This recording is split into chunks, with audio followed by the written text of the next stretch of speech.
5 years ago, a kid had a vision. Not just any vision, but one rooted in purpose.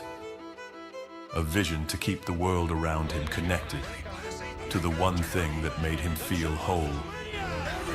What started as a whisper of an idea soon grew louder, echoing through every corner of his mind, refusing to be ignored. It became more than a thought. It became a calling. And then, the day finally came. The day he stepped forward to do what he was always meant to do. Not alone, but alongside those who believed in it just as deeply as he did. Together, they would bring that vision to life. Ladies and gentlemen, boys and girls, children of all ages, I believe we have truly shocked the system. And shocked it was. We're live in 5, 4, 3, 2. Ladies and gentlemen, boys and girls, children of all ages, welcome to another episode of the phenomenon known to mankind as Saturday afternoon's main event. Like every new beginning, it took this young man time to find his footing. But with the guidance of 3 individuals, reality began to take shape. I am your uncle! Uncle Triple C. Certainly not my uncle, but indeed, in hindsight, the name resonates as he is near and dear to the heart of the phenomenal one as his biological uncle. Although he's now considered a deadbeat nephew and replaced by Dominic Mysterio, the greatest AAA mega champion of all time and proclaimed king of the luchadors. I feel that's enough glazing for one video. Give me 2 claps and a people's nature boy. Woo! Long behold, the century-old deep-voiced dynamo. Beloved and valued by all, Peeps Nate is considered by the phenomenal one as his brother from another mother and dimension. This is the kind of distinguished gentleman you share a plate of pizza rolls and refreshing cold iced tea with.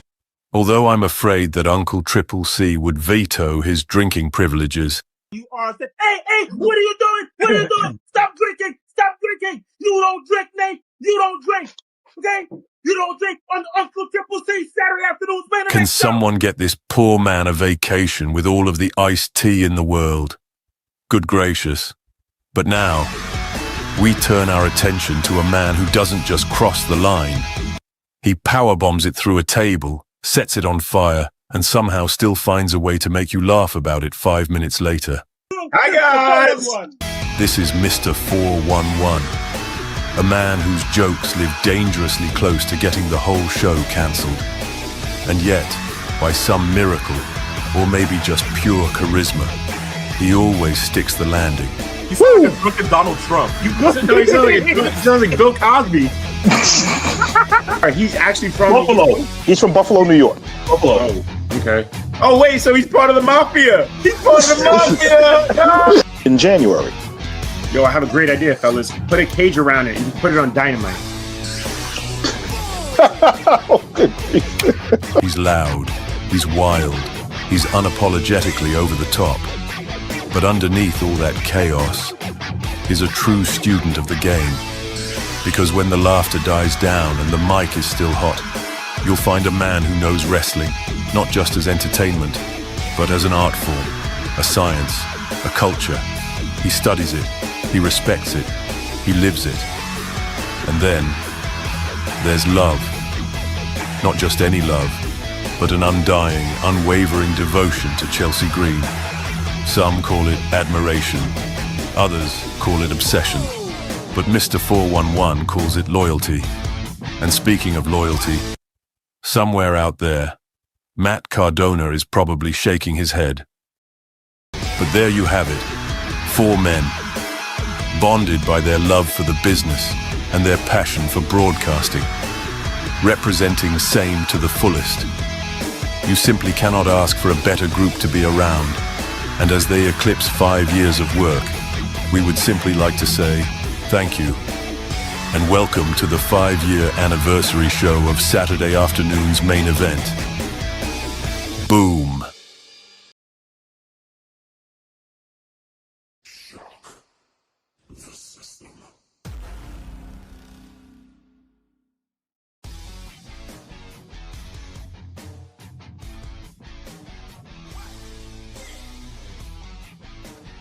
Five years ago, like that video said, a man had a vision. I never thought, after 5 long years, that it would turn into this. But, long behold, here we are. After watching that, and after revitalizing every single moment that has taken shape over the last 5 years of Saturdays that I have spent on the air, in front of this camera, behind this microphone, all I can genuinely say is, ladies and gentlemen, boys and girls, children of all ages, welcome to another episode of the phenomenon known to mankind on God's beautiful earth as Saturday afternoon's main event. Happy 5 to S.A.M.E. I shouldn't be doing this right now, but the reality is some of you Neanderthals and jabronis still don't know who I am after 5 long years. So, if you do not know who I am, whether you are dumb, stupid, blind, or just plain irrelevant, I suggest you go back to school or go into your local library, get the biggest dictionary you can find, preferably Merriam-Webster, and look me up under the word phenomenal. Guys, it is not a phenomenal one.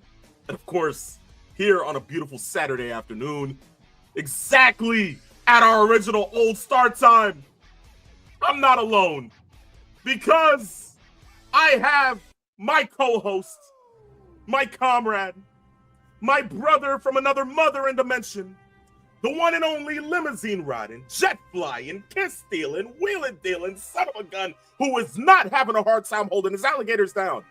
So, guys, without further ado, put your hands together, give me 2 claps and a peep snake. Woo! Yes, that was 5 years worth. Yes, Indeed. when we initially started doing this show, the original version, the MetroCard was still around, if you can recall that. The MetroCard is no longer there, and it's gone from a small WKRB radio station from where we started up to our first T-shirt that we got for S.A.M.E. The first T-shirt. The first shirt that said, I digress, which I've been saying since I was a teenager. And then, of course, I am a card-carrying member of S.A.M.E. Always have, always will be. And I have to say, before we bring in our next co-host, this has probably been the most fun 5 years that I've been appreciated to be a part of, and I cannot be happier. That trip down memory lane was something. It took me for a loop. So that was good production, great production, and to also bring in that other co-host of ours, that is not just your uncle, not just my uncle, he's everybody's uncle. Indeed. Yes. Certainly not the narrator, so. Yes. But, he's not your uncle, bro. That's right, bro. But, in all sincerity, he is your uncle. Ladies and gentlemen, our third co-host for today, original progenitor of S.A.M.E., my dear beloved uncle. Ladies and gentlemen, please welcome Uncle Triple C. Welcome. So once again, we are now exactly 3 weeks, 21 days away from WrestleMania. But of course, I'll get to the 5-year stuff. But what kind of a show would this be without the greatest mega triple A heavyweight champion of all time, my boy, the king of the luchadors, Dominic Mysterio. Hello, everybody. I am still your uncle, Triple C. I am here live after 5 años, 5 years. I'm here in studio on Saturday afternoon's main event. Folks, before I get to the fourth person I'm going to talk about, but I will say it has been a pleasure being on here with you, the phenomenal one, you, the people's nature boy, and to the people of Saturday afternoon's main event. You guys know that sometimes I love you and sometimes I don't. But let me get to the fourth member here on Saturday afternoon's main event. Although he is not here, but still, he is one of the original members of Saturday afternoon's main event. He has always given the correct information. And of course, from the phenomenal one, the people's nature boy, and me, your uncle, I just want to say to Mr. 411 Christopher Morton, you are the man.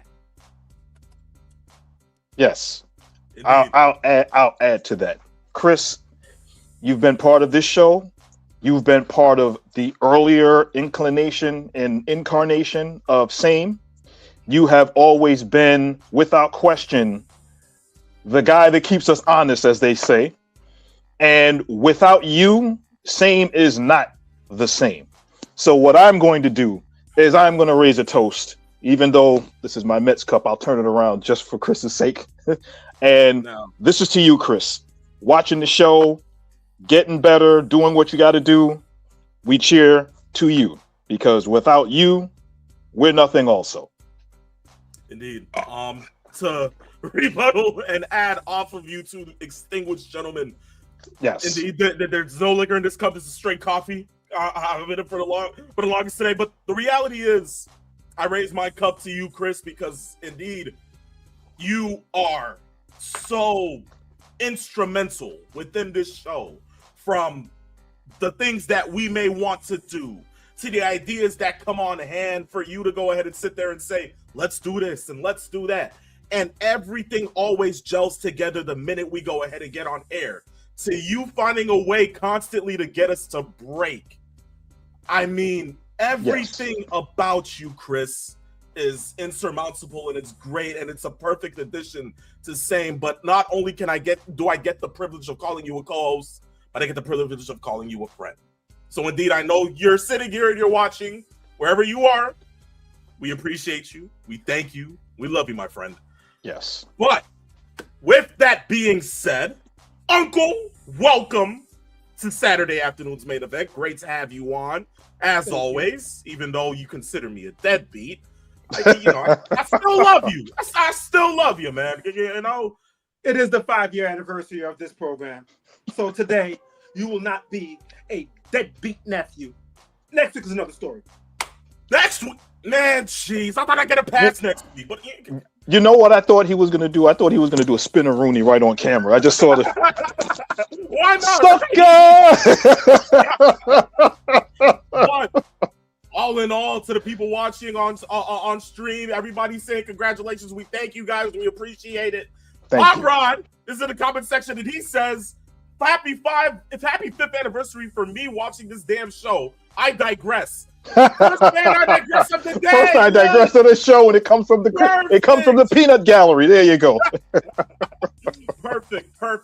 Yes. But all in all, to the viewers, guys, thank you.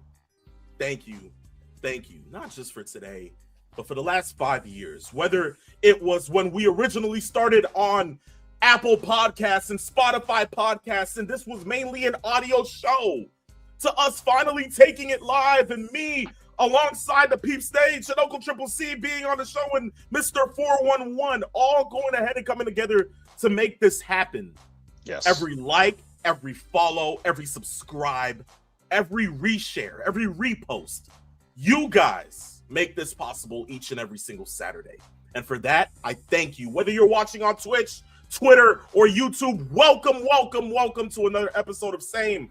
But indeed, aside from everything 5th year anniversary, we have a stacked show for these people, right? Yes. So I think it's only fair that we go ahead and get started with that right now. And Yes. of course, as a staple here on Saturday afternoon's main event, when you hear that sound, it means it's time for one thing and one thing only. Guys, it is time for 3 Rope Talk. All of the professional wrestling news that you can possibly get that consists within the span of the squared circle. We start off this weekend with our Raw and SmackDown review. Of course, this past Monday night, the Tribal Chief officially snapped. Yes. Laid waste to an old CM Punk. Punk finally going ahead and getting the opportunity to explain why he snapped at being called old the previous week from Roman Reigns, to Roman finally coming out after his cousins had to pick up the slack for the family. They get into a quick exchange. Roman asks the Usos to leave the ring. Punk continues to talk trash, and the Usos kind of cheap shot Punk, leading to Jay outside the ring telling Roman, "Us, get him." And got him, he did. I want to start with you, Uncle Triple C. How did you feel about that segment? It was a great segment. Obviously, Roman got his a much bigger way compared to Punk the week before with just one punch. The dynamic that I did enjoy with the Usos, with Punk, and obviously the Usos with Roman. And to me, with Jay being back to his, pre-yeet self, the crazy Jay, where it was kind of interesting when Jay was outside the ring and he told he told Roman, get him. Roman obliged. And Roman not only got him, but destroyed Punk and put him through the table outside the ring, or the announcer's table. One thing that was very interesting also, after Punk punched Roman 2 weeks ago, Roman laughed. After Roman destroyed Punk on the table, that was Punk laughing. So we'll see where it goes from there. Nate, what are your thoughts? It was the ultimate game of physical one-upsmanship. And I think that if you're looking at it from the standpoint of where do we go from here, we got roughly 3 weeks until WrestleMania. And I think most people, when they saw this confrontation coming, everybody was chomping at the bit and waiting for a Larry reference. Larry's got to be in there. Somebody's going to say something about Larry. No. I think what they've done is they've taken that bullet and kept it in the chamber. At some point, they're going to fire it at some point, but not right now. What they've done is they're letting this simmer and they're letting this boil and letting it go to the extent that not only did this happen with this, and we're seeing, I think, the better version of Jay, no longer the main event Jey Uso, the one that is now actually pulling out the cattle prod and sticking it in the horse and telling the horse to run. That's literally what he did on Monday. But even more so, Roman retorted on some level on the Tonight Show. Roman was on the Tonight Show, I believe it was Wednesday or Thursday. I think it was Wednesday. And he had words for CM Punk. And he said, there's a reason why I'm on the Tonight Show and you're not. Is because, and it wasn't what he said, it was how he said it. He looked dead in the camera and said, I am a bigger star than you and always will be. And you couple that with the comments of being called old. And anytime you tell a professional wrestler that they're old, you tell The Undertaker he's old. You tell Flair he's old when they're still active. You tell a superstar who still has some years left, especially someone who is the current world heavyweight champion, that he's old. That's going to evoke a lot of emotions on camera that we could never really elicit in person. And most people can relate, but you also know what you can still do. And I think that's what Punk took offense to, especially after CM Punk over the last 2 weeks has been calling Roman a young boy. And anybody that knows that comment, it's basically like being called a Padawan by Yoda. You're not good enough. You're too young. You're too inexperienced. And I think that gets at the heart of this feud that's going on right now. And it just basically became a combustible element that we weren't thinking about. And I like, Uncle, what you brought up as far as the laughing aspect of it, because they now both in their minds realize that they're in each other's heads rent free. Let's see where they go next week. Indeed. But aside from that, Raw was a success. We now have a couple more matches slated for the granddaddy of them all, WrestleMania. Of course, AJ Lee going up against Becky Lynch for the IC title. We have Obafemi and Brock Lesnar being made official. I mean, Raw was perfect. Yes. But SmackDown, it seems like it hit the tip of the iceberg. Yes. Where can we begin? Do we start at Carmelo Hayes' loss of the U.S. title? Or do we start with Randy Orton hearing voices in his head from one individual? What is it that we start with? I think we start with the U.S. title. Peeps, of course, something that was revealed by multiple wrestling news outlets about an hour before the show was that Carmelo Hayes was going to lose the U.S. title. All people thought that the dirt sheet was lying. And then what followed suit was exactly that. Sami Zayn defeating Carmelo Hayes to win the U.S. title and now has a match at WrestleMania to defend it against one lemon pepper stepper, Trick Williams. Yes. Peeps, what were your thoughts? First and foremost, I do not like the fact that Carmelo lost the belt going into WrestleMania. I personally feel of the champions that were going in outside of Drew before he lost the belt a couple of weeks ago, Carmelo deserved to go into WrestleMania if he was going to defend the United States Championship and go in with that belt around his waist. So that's just me. I think what we're doing here is twofold. One, we're getting over Sami Zayn and his quest of being on the WrestleMania card, because that was what the story going in was. He's off the card because he hasn't done anything of any impact. He doesn't have an opponent. He's not going to be in any championship matches. And he kind of did a decree during the show. If I'm going to be going into WrestleMania, I got a match that I know what I'm going to be able to get into. And that started with him literally slapping the taste out of Trick Williams during his promo yesterday. Then going in, knowing that match happened for the United States title. And once they did it, there was not an air of unpredictability. We didn't know that going in who was. Usually when this U.S. title challenge happens, we have no idea who was going in. The second that I saw Sami Zayn going into that match, I was pretty sure. I was like, you know what? I have a feeling that he's going to end up winning this championship. And Trick did factor in. My question will be, and I'll throw this over to your uncle. Do you feel that this should not have happened going in, as far as a title change going into WrestleMania where Carmelo is the champ? Or do you think that this accelerates this good enough so that there may be potentially another match made for WrestleMania that may include all three of these people?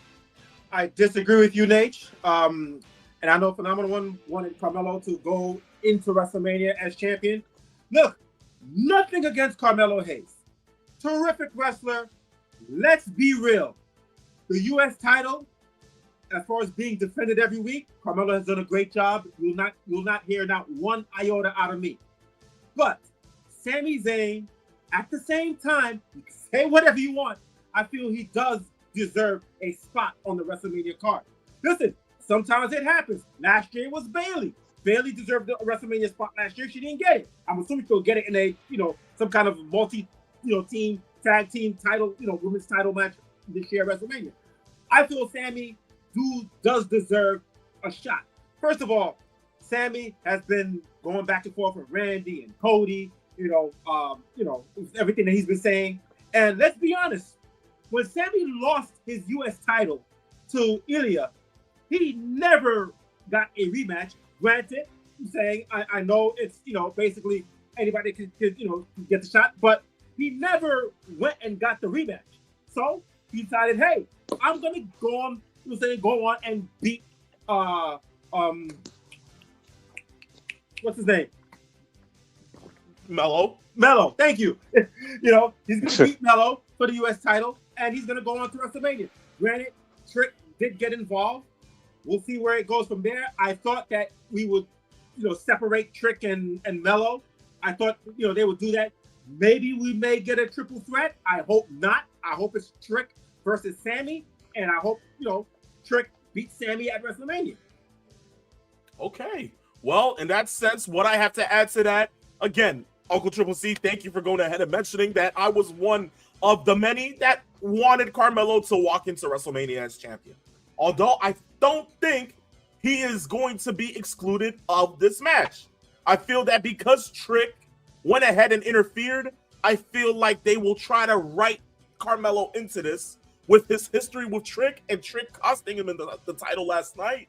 I feel that all three of them will have a collision course within the next 3 weeks leading up to WrestleMania to where Carmelo is implemented in the match. Although I don't know who walks out the victor. That will be decided come WrestleMania weekend. But all in all, that was that. Jacob Fatu, Drew McIntyre, we're getting that match at WrestleMania. It seems to be a no holds barred, no rules kind of sense of match. Was that what you guys were hoping for, Uncle Triple C?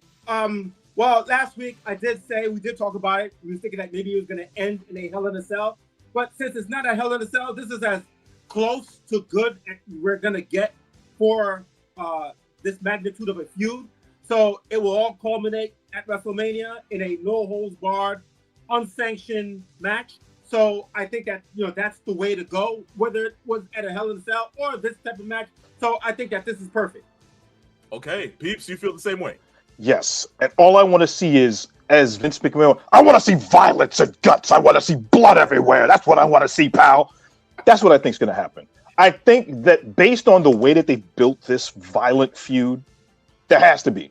I mean, heck, Fatu was bleeding after he went through the first fight that they had where he went through the windshield of the car and he came out and he was beaten up. This is one of those matches where blood is, I think, necessary to accentuate what's been going on. It doesn't happen too often for obvious reasons, but I think if they do it the right way, that's what we're going to get. And I think that this is going to be one of those matches. I have a feeling that Jacob Fatu is going to come out on the better end of this, especially since we have an idea that Drew McIntyre is going to probably be out for a while filming Highlander. So if that's the case, then this is one of those matches that's going to go out in a blaze of glory, as they would say. Okay, indeed. But from there, we move to what was, of course, the main event of SmackDown. Cody Rhodes, Randy Orton, face-to-face, 2 weeks removed from the beatdown that Randy gave to Cody on that previous SmackDown and that contract signing for the WWE title match at WrestleMania 42. But it seems as if Cody kind of one-upped them up until the point that Randy Orton hit a hard KO out of nowhere on Jelly Roll. Peeps, we're seeing this story take a turn, of course, where Randy Orton is somewhat of a hybrid Viper of 2009. But now we're seeing that he's RKOing the celebrities that are quote-unquote the best friends. Yes. What is the next step in this storyline for you? I think the next step in this storyline is going to probably culminate towards the next week or two, where we see Orton kind of conflicted over what he's doing.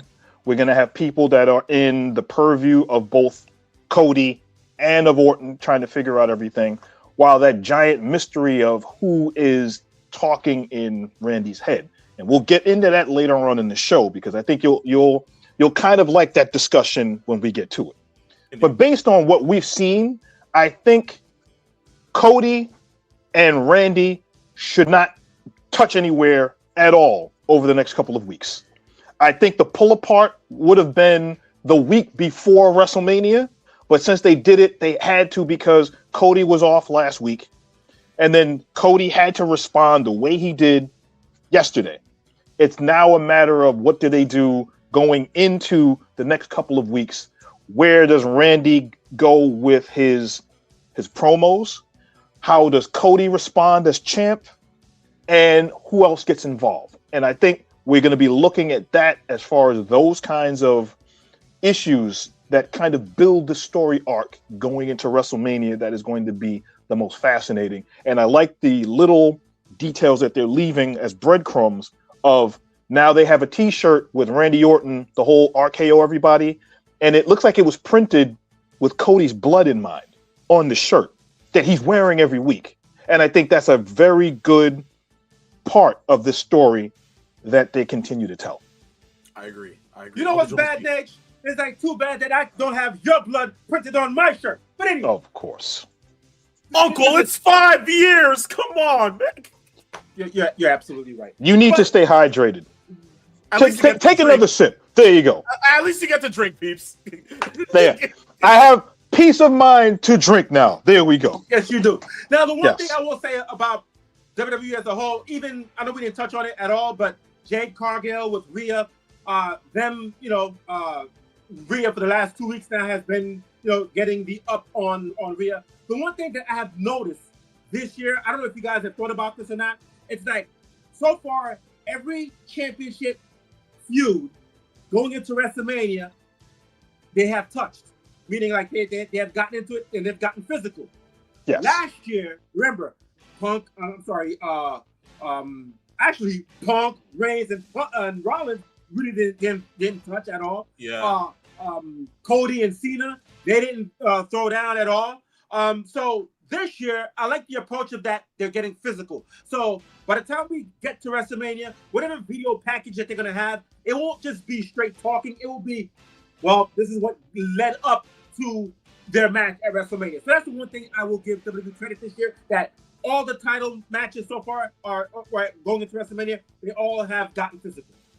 Yeah, I agree. And it's like that old way that they used to build WrestleMania cards, where you would see a vignette of whoever's wrestling in that match, and then you would have footage of, oh, he just hit him with a golf cart. Oh, he just hit him upside the head with a chair. Oh, they just beat each other up. So that's what you're thinking about, and there you go. Indeed. And I love the approach to that as well. So thank you for that, Uncle Triple C. But that marks the end of our Raw and SmackDown review. Guys, if you're just joining us, welcome to S.A.M.E. Of course, I'm the phenomenal one. Alongside me is the Peeps Nation. Down below is your Uncle Triple C. Here to give you last good times and all the rest of news possible. Uncle, you have something to say. Yes, one thing before we get to the next topic, I just have to say this. This happened on Monday Night Raw, and I disagree with Phenomenal One talking about that it was a great Raw. No, it was not. Because, the city of Boston, I can't stand that city. Because, you know what? 4 or 5 months ago, they booked my boy to lose to John Cena for that IC title. And this past Monday night, that freaking Adam Pearce, Adam Pearce, Finn Balor cost my boy the Intercontinental title in Boston. You know what? They should not. Dom Mysterio should have no more matches in Boston anymore. I can't stand that city. Carry on. Pokemon 52 says Triple C should watch out for a 5-letter Finn Balor if he fights Dom. Ooh, not Demonito, but maybe a demon? Uncle Triple C, are you not shivering yet? There's nothing to shiver about. We will take care of Finn Balor at WrestleMania. No, I notice. I like how he says "we." Like he's gonna personally go there and take care of business. If he sees Finn about to hit the coup de grace, he's gonna jump the barricade. Or he'll just put butter on the top rope to let him slip and fall. Oh, like he did with Roman. Oh, look. Yes. As my late uncle would say, he'd slip, trip, and bust his lip. I digress. There you go. There you go. As we move from the world and the main roster of WWE, we move to corporate WWE. WWE and ESPN are currently involved in a class action lawsuit that involves customers. Customers who, of course, have cable providers that were also extinguished and were thought to be providers of the ESPN Unlimited bundle. of course, the bundle that allows you to watch all the PLEs and everything else WWE that exists on the ESPN platform. Well, of course, for some of those people, they were lied to. And because of that lie, because they feel that they aren't getting their money's worth, they felt the need to go ahead and put out a class action lawsuit to the WWE. What then happened was that ESPN intervened, and they're trying to get this taken to arbitration. Well, it seems like the cat has brought in something that WWE can't seem to get rid of. Is this what greed looks like once it's finally on the ends of them being the receiving end and kind of the ones about to suffer the undeadly fate? Peeps, how do you feel about this?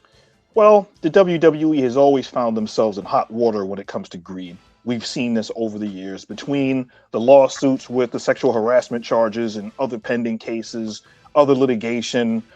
We know about people complaining about ticket prices, which has always been an interesting argument over the last 2 or 3 years since the Triple H era has started, and tickets are ballooned every year for this inflated value of what the product gives you. Well, if we're going into this aspect of this lawsuit, here's the problem. The problem that we have is that for those that have cable, still have over-the-air terrestrial cable or satellite, like I do, I have DirecTV here. And for many, and I brought it up on the show, for many months, they said that DirecTV was supposed to be able to get that ESPN Unlimited aspect of it. And at first, it was just those people that were doing streaming. For those that don't have the satellite, that had to wait and wait and wait. You know when that finally came through for those that had the satellite? In December. They started this whole thing back in September of last year. So for those that were on, let's say, Verizon or have Cox Cable or any of the other providers, they were forced to pony $30 a month for something that they thought was included with their plan. So I can see why people would be firmly upset.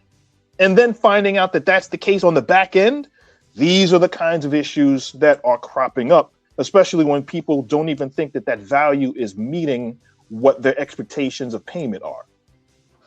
Okay, peeps, thank you for that. Uncle Triple C, just to ask, do you feel that with this lawsuit being implemented, and on top of that, of course, we have heard rumblings in the last couple of months that ESPN is already tired of WWE because they're not really getting what they paid for, which is more eyeballs to the ESPN app and the somewhat bundle that they're offering. Do we see ESPN cutting ties with WWE in the near future? I don't think so. I think that they're basically, it's a marriage for the next few years. I think it's going to stay the same. I don't expect them to basically get a business divorce. As far as this lawsuit thing going, well, listen, WWE, everything has been about the money under the TKO group. They were better off on Peacock. They decided to go to ESPN, which I completely understand. Get the sports fans, and believe me, I get it.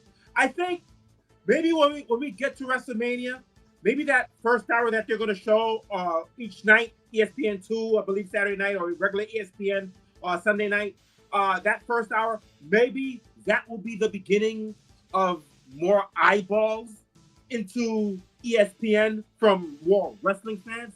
We'll see. I think they should have done this for every PLE, at least the first 30 minutes, hour, to show it on ESPN. But be it as it may, I think that they're basically, it's a marriage, and it's going to be here for the next few years. Yeah. Okay. And I think this is strictly a TKO issue. TKO, the ones that are using the UFC model for what they want the upfront costs to be for a pay-per-view show or any kind of broadcast that they have with their partners. And I think what happens is that you're going to start to, one, outprice the customer. Forget about the cable arm. We're talking about just the ticket prices and ticket sales. So I believe, if I'm not mistaken, the prices for Clash in Italy that they're going to be doing later on this year, I saw like some astronomical $11,000, $12,000, $13,000 seats. So if they're looking at doing that overseas, and as long as people continue to pay for it, they're going to continue to get the entirety of the same thing going, and it's not going to be an argument. The only way to combat that is with your wallet and not pay it. You know, it's funny that you say that, peeps, as we have been sitting here monitoring WrestleMania ticket sales, and it doesn't seem like they're jumping up, although there has been an 18% increase in the last week. But you know why that is? Because of all the deals that they're doing by taking percents off. Yes. Think about it. 316 day. They go ahead and say 31.6% off ticket sales. Guess what? Now you're doing 25% off for the next couple of days leading into next week, where guess what? They're going to have another sale. So, of course, with this being said, WWE's in a corner, fans are boycotting, and they're making it shown. I can only hope that it continues to be shown, but guess what? Like you said, peeps, with that UFC model, it doesn't seem like they're going to want to revert back to the ways of Vince McMahon anytime soon. No. So, with that being said, we move on from the world of WWE to the world of total nonstop action, the so-called third brand of Uncle Triple C. But it's with good news, as renowned superstar out of the country of Belgium, Ricky Sosa, has officially signed with TNA. Bang, bang. Yes. Sosa, look, you can't ask for. You know what it feels like, gentlemen. If I may add this, I look at Ricky Sosa as the individual to at least send TNA into the new generation. Yes. I look at him as possibly the key cornerstone to this new total nonstop action wrestling that AJ Styles was in the early 2000s for total nonstop action. You're giving him way too much. I know, but there's something about Ricky Sosa to me that screams star. And I feel like he would bring that attention to TNA. Uncle Triple C, how do you feel about the signing, first of all? Oh, listen, I love the signing. Months ago, I happened to see it on TikTok. I'm like, what the hell is this? And it became a trend. And I was like, okay. Then I started looking him up to find out, well, let me see his wrestling time. Obviously, kind of like Trick Williams, he has a great entrance, great catchy theme. Fans are into it. And I'm like, okay, now let me see the man wrestle. Let me see what this guy's about. Hey, obviously, if you have never seen him on the independent scene, but if you watch him on TNA, you can see this guy has moves. This guy there's something there. Yes. And obviously, under the TNA umbrella, we'll see how things go. But I expect big things out of Ricky Sosa. Yes. Indeed. Peeps, you feel the same way? Oh, without question. I feel the same way about Ricky Sosa is the same way that I feel about Leon Slater, where you bring in a lot of this young international talent that can go in ring, that can capture the fans, not just here in America, but internationally. We know TNA usually does better internationally than they do domestically, but the domestic product is starting to grow. They're doing really well. It's just a matter of gaining more eyeballs on the product cable-wise, which is what they're doing. They're starting to slowly grow their product, and we'll talk about that with the ratings and when we get into that. But in general, I think that what we're looking at right now is an entity that they can bank on as giving it some time to let it grow, get a groundswell of support, let it become an organic build, and then they're going to have themselves a hot star.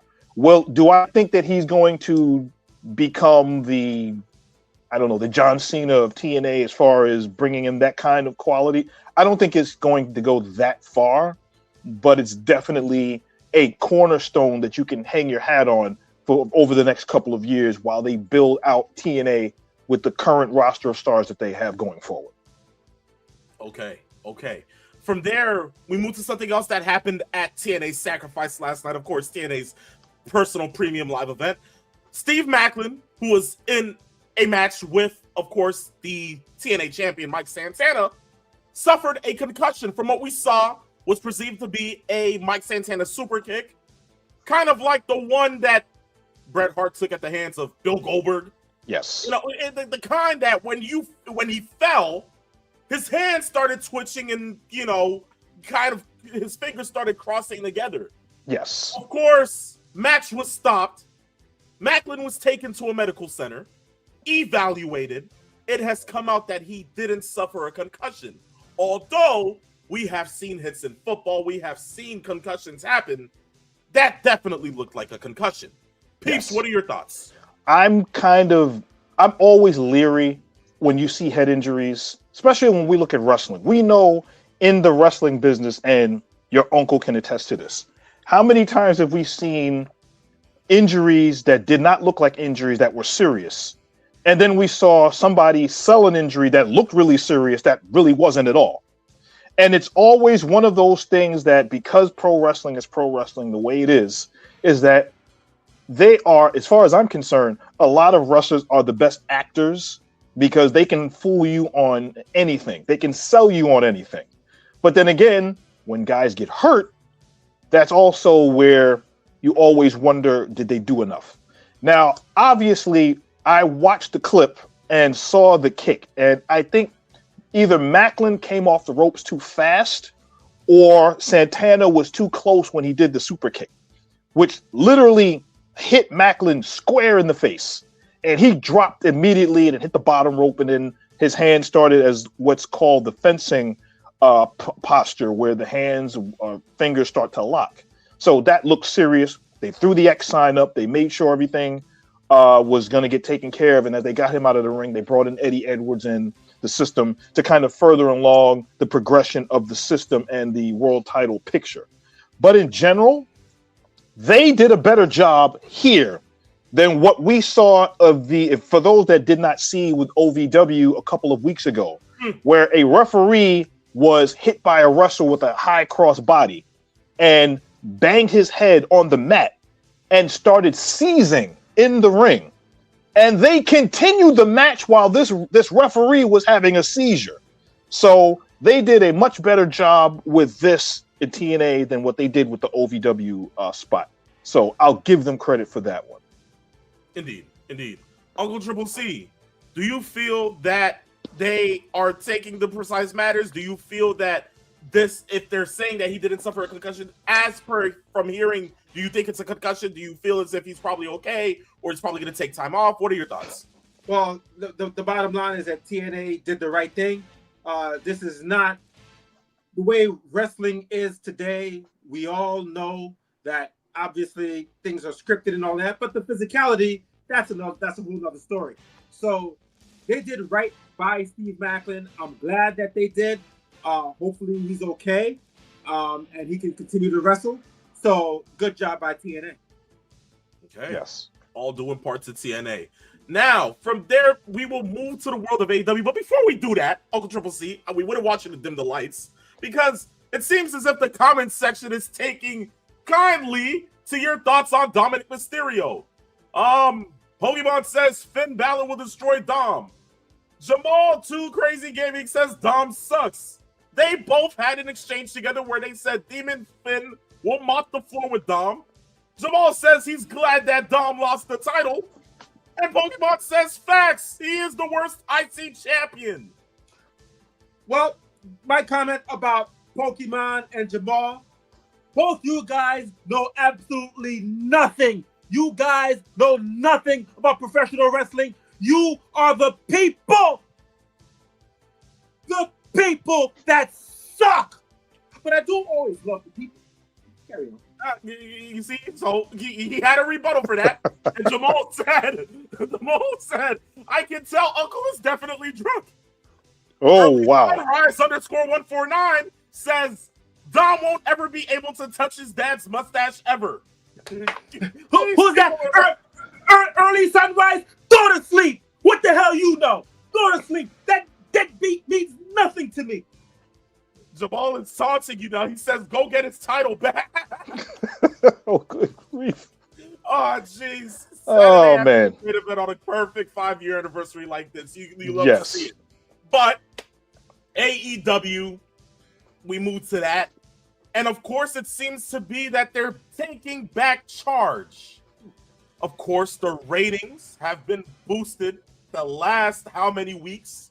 They are now hitting the 700,000 marker, as we will get to in a couple of minutes. But pay-per-views are selling out. What is this resurgence? Is everything genuinely looking up for AEW? But the thing that I find most shocking is that Uncle Triple C still has yet to dim the lights. Is there something you have to say about AEW? Let's see. When Nature gets to the ratings, clearly something is there. What is it? I'm not sure. You guys will have to explain to me, your uncle, why the resurgence of AEW. Not Corey, but you two. Well, shout out to Corey for that one. But Yes. Uncle Triple C, we got you on that. Peeps, care to explain to the uncle? Yes, it seems like there is a resurgence in eyeballs. It seems to be that the fact that MJF is world champion has seemingly done its trick. But also, the other thing is that a lot of the people that were injured over the last 6 to 8 months are starting to come back and contribute. We all know, we've seen Adam Copeland come back. We've seen him back. Pac, on a smaller amount, has been back and forth. He's back on the show. We've gotten some pretty interesting storylines that they've been using. I don't know about all of the 800 million championships that they had. I think that it was a mistake to break up the Continental Championship. It was unified with the International Championship, and now they've broken it apart. The push of the Death Riders has been something that leaves a taste to be desired. But what they're doing now is they're getting stars that AEW fans have been waiting for, including Will Ospreay, including Kenny Omega, and Swerve's resurgence of getting into the main event picture and what they've been doing there. The tag team division is still strong. FTR at the top of the tag team division. The women are starting to improve now. We have a better picture of what they're doing with the women's division. Those are the things that are happening. And the one thing that I will say of one character in particular that I am going to keep a personal vested interest in is what they've been doing on Collision with one Leo Rush. Leo Rush has reinvented himself to the extent that now he's shaved his head bald. He's got the cat contact lenses in, and he's crawling around like Golem. And it is in the same vein as Abaddon once was. Yes. In the same vein as the Blackheart gimmick that he did when he was in New Japan, where he had the black goo in his mouth and let it drip all down his chest. And that character looks very promising. And he debuted that on AEW television on Collision against Tommaso Ciampa. If they can do something with that, that could be something that a lot of the fans will pique their interest in, because that's something that they need to do, is build more characters and get that over. Indeed. And not to mention the world champion, Maxwell Jacob Friedman, MJF. I can't kneel down out the chair, but he's been doing some of the best work of his career currently. A lot of his matches have been genuinely things to see. And now, most currently, at the next pay-per-view at AEW Dynasty, he's going to be facing Kenny Omega for the world title. Yes. So, there's a lot of things looking up in the world of AEW, and genuinely, by seeing fans tune in for that, it's a sight to behold. And I genuinely want to see more from that. Hopefully they keep this up. But from what we've been hoping for, from what me and Peeps have been hoping for the last how many years, they are finally focusing on promotion, on their own product. Not any outside sources, not any outside other companies, just the faction of AEW, Ring of Honor, and Co. But everything else... Let me ask you two guys something. So after hearing everything, about what you guys were talking about, so would you guys say right now AEW is at its best right now, since CM Punk left? 2021? Yes. Yeah, I can say Yes. that. Yes. AEW is at its best. I feel Right like now, they've yes. gotten rid of the stain that was AEW post CM Punk, of how everything was much more focused on what the other company's doing. Now it's genuinely like, okay, injuries have gotten beside itself. The stars are there. The people who actually want to work and become big people within the world of pro wrestling are now focusing on their craft. They're echoing in on doing their best, you know, aside from the little shit stains like Ricochet. But you still have enough people on that roster to where everybody's at their best. Everybody wants to perform. Everybody wants to do exactly what it is that professional wrestlers do. And that's entertain the fans. And everybody's getting their money's worth. Because why? It is way more affordable than World Wrestling Entertainment. Yes. So it's a win-win for the fans. So that's why I think, genuinely, since Punk left, this has been the best performance AEW has done in the last how many months? So since All In Texas to now, they've been great. And I can only just hope for them to do better. The one thing that they're going to have to do better, though, and this is something that I've been saying for the longest time, is the booking order of their matches. Because you had, remember, we talked about this when Ospreay came back and kind of debuted his match on Dynamite after the injury. They put him against Blake Christian as the first match of the show. They could have built that up for the second hour to let people build into the fact that Ospreay is ready to wrestle. You show vignettes about the things that he was able to do, and then you can get that attention span going for that. We'll go to this Wednesday show, and the first match on the card, which might have contributed to the ratings that we'll talk about in a little bit, was the match between Swerve and Kenny Omega. That should have been the main event. The main event was not that. It was Darby Allin's no holds barred crazy match that they had. So yeah, those are the kinds of things that they have to do, where it's a matter of, does this fit into being the main event of the show? Tony Khan has a different booking philosophy as far as what he wants to do, as far as his main event style match being the first match on the card, as opposed to it being the last match on the card. Yeah. So we can only just see what happens. But from that marks the end of Three Rope Talk here on Saturday afternoon's main event. We go ahead and turn to the ratings here. Peeps, give us the ratings for this past week. Okay, I will give you the ratings. AEW, once again, beat NXT. 765,000 viewers with a 0.14 in the demo. A 0.14 in the demo. That is huge for AEW. NXT did 581,000 with a 0.08 in the demo. And as I had spoken to you before we went on air, we had a discussion about what the ratings were doing. Collision's ratings, way up. Now, we know that Collision would normally be a 2-hour show on Saturdays. They broke that 2 hours up an hour on Saturday and on Sunday. The Saturday show did 469,000 with a 0.10 in the demo. Do you know what they did on Sunday?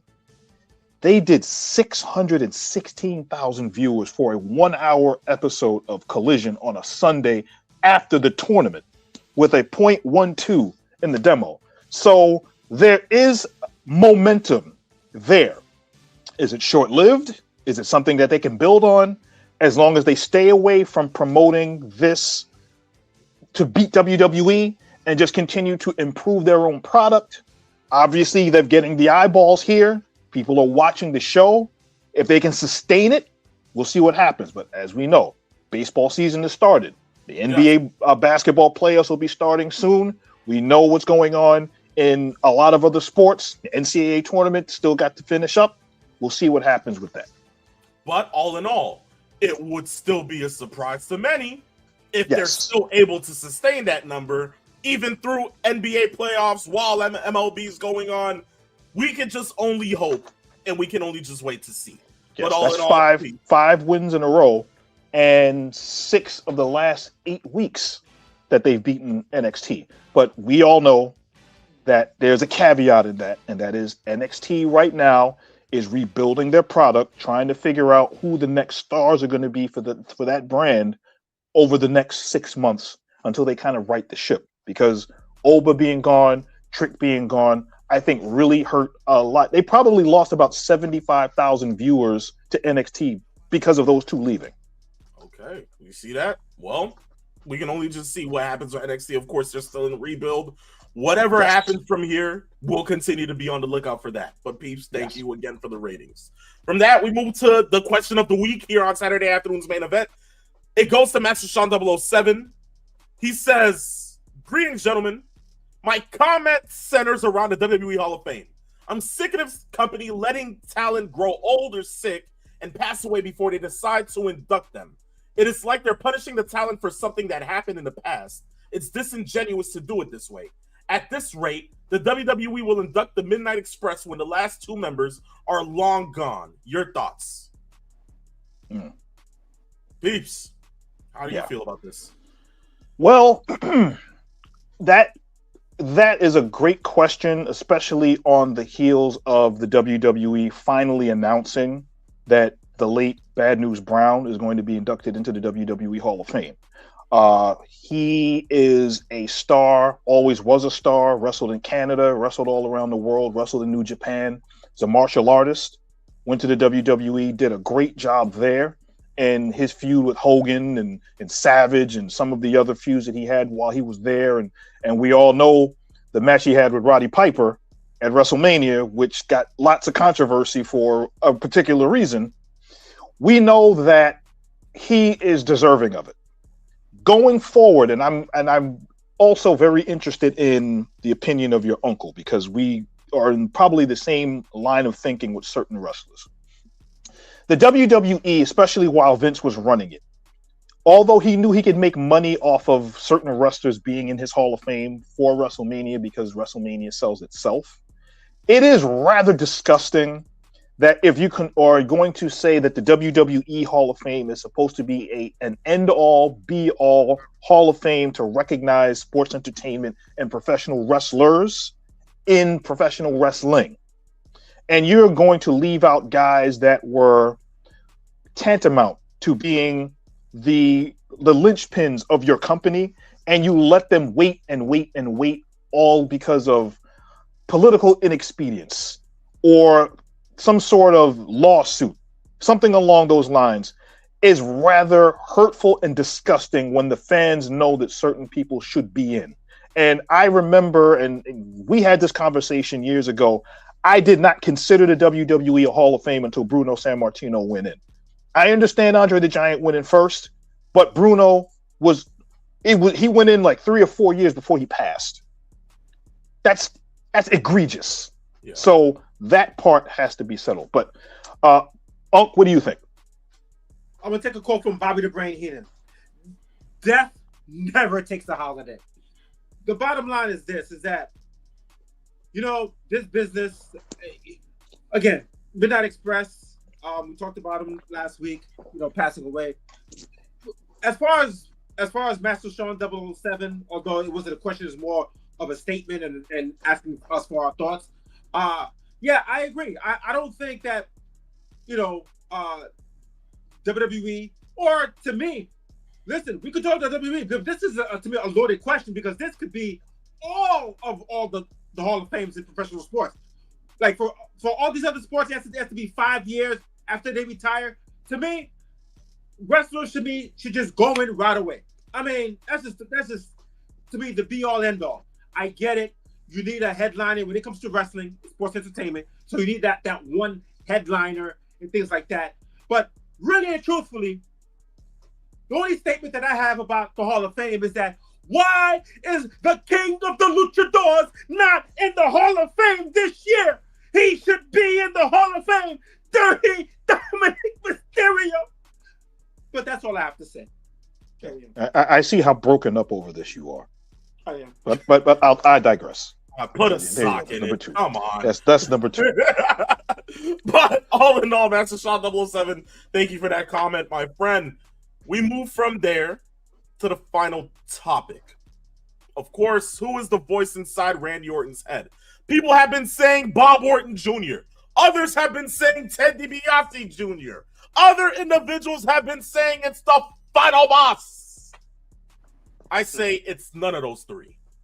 Yes. Guys, I talked with peeps, and it was a long dual conversation, but I'm just going to egg this out to you.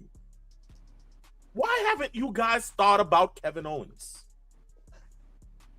An individual who went, got neck surgery, has been out for a while, was last seen at Cena's last match in Washington in December, and is the last individual to have ties with Cody and Randy right before his injury. Think about it. He was supposed to face Randy at last year's WrestleMania, lost at the Royal Rumble to Cody after taking that crazy bump into that ladder, was told that he has to get neck surgery, and that further derailed his time in WWE last year. And now think about it. The last person to face Randy out of those three now is going to go ahead and be the voice to get Randy to crack under pressure to then forcibly go ahead and get back to being the Viper and get his 15th title, because he still has hatred for Cody. Just think. I cancel out the final boss, because why would The Rock be implemented into the storyline? I think fans would be mad at it. It would be asinine to fans that he would now be implemented into this after he pulled what he pulled at last year's WrestleMania. Cowboy Bob Orton with the cast, we haven't seen that man since Armageddon 2005. What the heck is he going to be doing on WWE television? Ted DiBiase now looks like Ted DiBiase Sr. ate Virgil. You really think they would bring back Ted DiBiase Jr. to be in this storyline?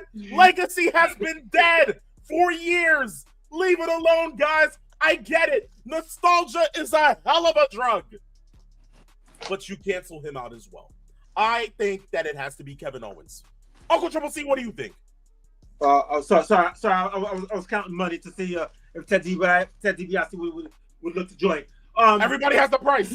You got that right. Well, the way I look at it is that, everybody's thinking about male wrestlers, but I'm just going to throw it off the wall. Wouldn't it be great if Brandy Rhodes was the person talking to Randy Orton? That'd be awesome. Wow. That would be hilarious. I would love it. With a sideways haymaker.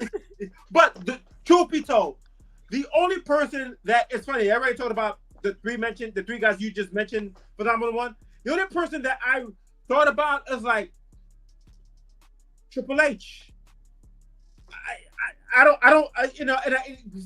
can see him incorporating himself in this, to give it another layer. He doesn't have to wrestle, just being in Randy's ear, because obviously Triple H was the one that brought Randy into Evolution. So to me, it has to be somebody that makes sense.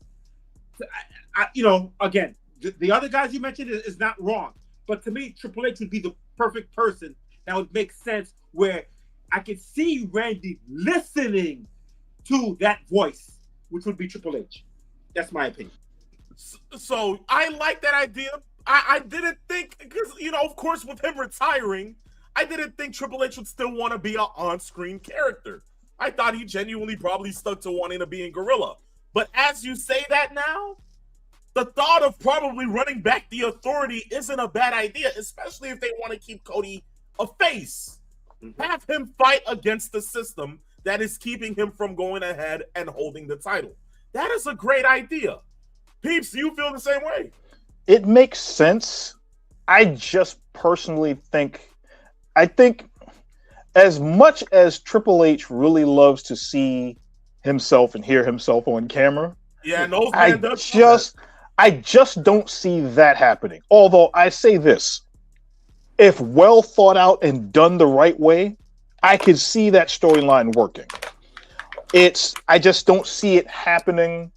And if they did it in a way that, let's say they did find out it was Triple H, but Triple H isn't trying to get himself physically involved. What it could be is Triple H literally just being the voice of reason, but then Orton taking it in a different way. So it's like, this is legitimate advice. You got to remember who you are, and that's who you are. You're a legend killer. You know who you are, and then Orton just kind of taking it to the nth degree, and Triple H not wanting to be on camera in a physical sense can basically say, "That's not what I was talking about." Mm-hmm. And that would be the out for Triple H to kind of ease his way off. That would be the off ramp, so to speak. But all of the emotions that were there, I like the KO instance. If that was the case, if that was to germinate and become a sprout that then bloomed into something more, there are tentacles involved in all of those where that works. Bob Orton Jr. works because it's his pop. It's his dad. And it's been quite some time. As a matter of fact, I think the last time Bob Orton Jr. got into any kind of physicality, not to say that he would, that would have been at that WrestleMania where Orton faced The Undertaker. And that was how many years ago? You also got to factor in Armageddon, because he did almost give The Undertaker hepatitis C. Oh. There you go. But yeah, that's yes. So yeah, those scenarios work. We don't know it one of two ways with the Owens thing. If Owens is clear to wrestle and he can physically do something, that works. If he's still not cleared, but he's there to do what he's doing, you can see him, because we know beforehand Owens was snapping himself. He was yelling and screaming, "You always want Cody to win, everything else. This company is against me." So there, it would definitely work. They could be a force to be reckoned with him in his ear while he's still recovering. We never know. So that could work as well. Or what happens if it's both? What if Bob Orton is in his ear and then KO is in the other ear? And they're kind of battling over, kind of streamlining his attention. So that could be the case as well. You're not wrong, Keeps. You're not wrong. Well, that says, look, we'll have 3 more weeks to see who it is and what happens with that, because Randy did say they will see each other soon. So yes. Who knows what soon is? Possibly next week, possibly the week after, maybe just at WrestleMania, but whatever it is, we'll be seated and we'll stay tuned. But, ladies and gentlemen, boys and girls, children of all ages, this officially marks the end of the 5-year anniversary show of Saturday afternoon's main event. Thank you guys for going ahead and tuning in. We will be back next week, regular time, as Peeps tries to do a spin on air. I'm not breaking my back in this one. Oh, of course he ain't breaking his back. He wouldn't do it. But, guys, we'll see you next week. Regular time, 3 p.m. Don't get used to this. Trust me, I wish I could too. But 3 p.m. next week, Saturday, moving forward. Again, this was S.A.M.E. We're out of Phenomenal One. And out of Peeps Nate. And for my prestige colleague, Mr. 411, I am your uncle, Triple C. Happy 5-year anniversary. Yes. And in the words of one Uncle Triple C, to all of you fans, that's it. Thank you for the house. The pleasure was all ours. See you next week. Peace, love, farewell.